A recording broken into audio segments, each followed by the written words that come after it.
তিনটার সময় স্ত্রীর হাসি স্বামীর কাছে অনেক প্রিয় হয়। এক, স্বামী যখন রাগান্বিত হয়ে থাকে আর স্ত্রী তখন নরম হয়ে শান্তভাবে কথা বলে, তখন সেই হাসি যেন ওষুধ হয়ে কাজ করে। অনেক সময় স্বামী আর স্ত্রীর মধ্যে অনেক ঝগড়া হয়ে থাকে, অনেক কিছু হয়ে যায়। ঠিক ওই সময় যদি আমরা একটু ধৈর্য ধারণ করতে পারি, রাগটাকে একটু কন্ট্রোল করে রাখতে পারি, তাহলে আমাদের ভালোবাসাটা আরও দ্বিগুণ বাড়বে। যদি দুজন ঝগড়া লেগে একে অপরের প্রতি দুর্বল না হন, তাহলে ঝগড়া দ্বিগুণ বাড়বে। আর এই ছোট ছোট ঝগড়া থেকে অনেক বড় আকারে ঝগড়া ধারণ করবে। তাই যদি স্বামী রাগ করে ফেলে, তখন স্ত্রীর কর্তব্য হচ্ছে স্বামীর সাথে শান্তভাবে কথা বলা এবং হেসে হেসে কথা বলা।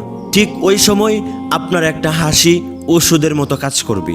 আর স্ত্রী যদি রাগান্বিত হয়ে যায়, তাহলে স্বামীর কর্তব্য হচ্ছে তার সাথে শান্তভাবে কথা বলা।